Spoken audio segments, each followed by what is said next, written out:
रुपए रखने के लिए। भूषण अपने पैसे जमींदार को देकर अपने घर चला जाता है।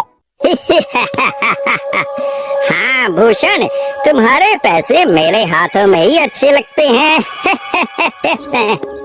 ऐसे ही भूषण ईमानदारी और मेहनत से जगत सेठ के यहाँ काम कर रहा था। देखते ही देखते 2 साल ऐसे ही बीत जाते हैं।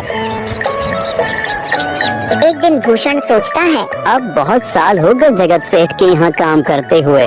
वैसे सेठ जी तो बहुत अच्छे इंसान हैं, पर सोच रहा हूँ कि खुद की जमीन लेकर उस पर मेहनत करूँ, तभी मैं बड़ा आदमी बन सकता हूँ। अब जो मेरे पास थोड़े कुछ पैसे हैं और जो जमींदार के पास कुछ पैसे संभालने के लिए दिए हैं, वो जमा करके थोड़ी जमीन खरीद लूँगा। आज ही जमींदार से मिलने जाता हूँ और अपने रुपए मांगता हूँ। ये सोचकर भूषण जमींदार जी के घर चला जाता है। जमींदार जी, मैं अपने रुपए वापस लेने आया हूँ। आपके पास मैंने 5,800 रुपए दिए थे संभालने के लिए। अरे भाई साहब, मैंने पहचाना नहीं आपको। वैसे कौन हो आप? अरे जमींदार जी, मैं भूषण हूँ। पिछले साल मैंने आपको पैसे संभालने के लिए दिए थे, याद आया कुछ? अरे भाई साहब, मेरे पास कितने सारे लोग आते जाते हैं पैसे रखने के लिए, और सभी के साथ मेरा अच्छा व्यवहार होता है। वैसे आपके पास कोई कागजात हैं क्या? क्योंकि मैं हर व्यक्ति से कागज पर ही व्यवहार करता हूँ। किसने कितने पैसे दिए, किसके कितने पैसे रखे हैं, सबका व्यवहार रहता है मेरे पास। जमींदार जी, ये आप क्या बात कर रहे हैं? आपकी ईमानदारी देखकर ही मैंने आपको पैसे दिए थे संभालने के लिए, और आप अब ऐसी बातें कर रहे हैं। कृपया करके मेरे पैसे मुझे वापस कीजिए। हाँ भूषण, मैं ईमानदारी से ही काम करता हूँ, इसलिए तो तुमसे मैं डॉक्यूमेंट्स मांग रहा हूँ।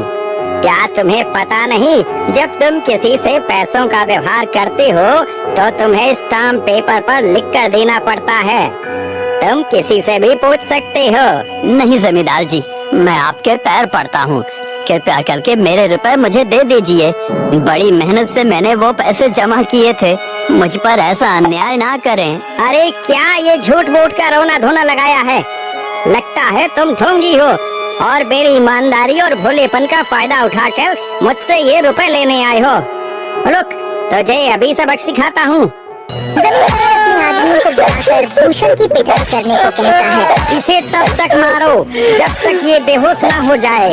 इस 2 कौड़ी के आदमी ने मेरी ईमानदारी पर सवाल उठाया है, इसे छोड़ना मत। जमींदार के आदमी भूषण को डंडे से खूब मारते हैं। फिर भूषण दुखी होकर अपने घर चला जाता है। भूषण के शरीर पर घाव के निशान स्पष्ट दिखाई दे रहे थे। 2 दिन से भूषण घाव के दर्द के कारण जगत सेठ के घर काम के लिए नहीं जा पाता है, इसलिए अगले दिन जगत सेठ भूषण के पास आ जाते हैं। वह देखते हैं कि भूषण खाट पर सो रहा है और वह के शरीर पर घाव के निशान स्पष्ट दिखाई दे रहे थे।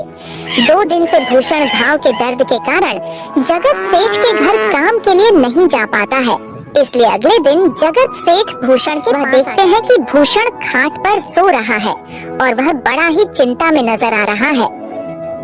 भूषण भाई, तुम 2 दिन काम पर नहीं आए, क्या हुआ भाई? तबीयत ठीक है ना तुम्हारी? कुछ समस्या है क्या? अरे सेठ जी, आप खुद यहाँ आए हो, आप खबर भिजवाते तो मैं खुद चला आता। अरे भूषण, कोई बात नहीं, तुम्हें देखकर लगता है तुम बीमार हो। क्या हुआ है तुम्हें? जगत सेठ, क्या बताऊं, जिस जमींदार के पास पिछले साल मैंने अपने पैसे संभालने को दिए थे, वो आज मुझे पैसे वापस नहीं करना चाहता। वो बहुत लालची इंसान है, वो लोगों को ठग रहा है। और जब मैंने बाद में गिड़गिड़ाना शुरू किया तो उसने डंडे से मार मार कर मेरी पिटाई करवा दी और मुझे वहाँ से धक्के मार कर निकाल दिया। अरे बाप रे, ये तो बड़ा ही गंभीर विषय है। मैंने तो जमींदार के बारे में अच्छा ही सुना था, पर मुझे भी नहीं पता था कि वो इंसान इतना गिरा हुआ है। तभी मैं सोचूं, हर साल उसकी संपत्ति इतनी ज्यादा कैसे बढ़ रही है। मुझे माफ कर दो भूषण, मैंने ही तुम्हें जमींदार के पास जाने को बोला था। गलती तो मेरी भी है। नहीं जगत सेठ, आप तो मेरा अच्छा ही सोच रहे थे। ये तो उस जमींदार का लालच है। अब लगता नहीं मेरे पैसे उस जमींदार से वापस मिलेंगे भी। भूषण, मेरे पास एक तरकीब है जिससे मैं तुम्हारे पैसे तुम्हें वापस दिला सकता हूँ। जगत सेठ भूषण के कान में सारी तरकीब बताता है। ठीक है सेठ जी, हे ऊपर वाले, ये तरकीब कामयाब होने दीजिए। अगले दिन जगत सेठ बहुत सारे पैसों को एक सूटकेस में भरकर खुद जमींदार के घर जाता है। अरे जगत सेठ, आज आप खुद यहाँ? बोलो भाई, इस गरीब के घर कैसे आना हुआ? हमारा तो ये सौभाग्य है कि आप जैसे धनी आदमी के चरण हमारे घर में लगे हैं। नमस्ते जमींदार जी। अरे जमींदार जी, आप तो मुझे अब लज्जित कर रहे हैं। वैसे मैं कुछ महीनों के लिए दूसरे राज्य में व्यापार करने जा रहा हूँ। मैं ये लगभग 50,000 रुपए लाया हूँ। मुझे डर है कि कहीं ये चोरी ना हो जाए। क्या आप मेरे सारे पैसे अपने पास संभाल कर रख सकते हैं? आपके सिवाय इस गांव में और किसी पर भरोसा नहीं कर सकता।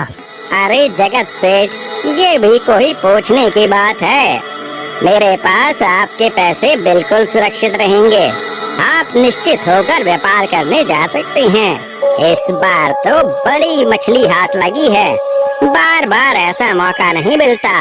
भारी माल हाथ में लगने वाला है। तभी वहाँ पर भूषण आ जाता है। अरे भूषण, तुम? अच्छा हुआ तुम आ गए। मैं तुम्हारे पास ही आने वाला था। मुझे माफ करना, उस दिन तुम्हें पहचान नहीं पाया। इतने सारे लोग मेरे पास आते हैं तो जरा परेशानी होती है, पर मैं अपनी बातों का बड़ा पक्का हूँ।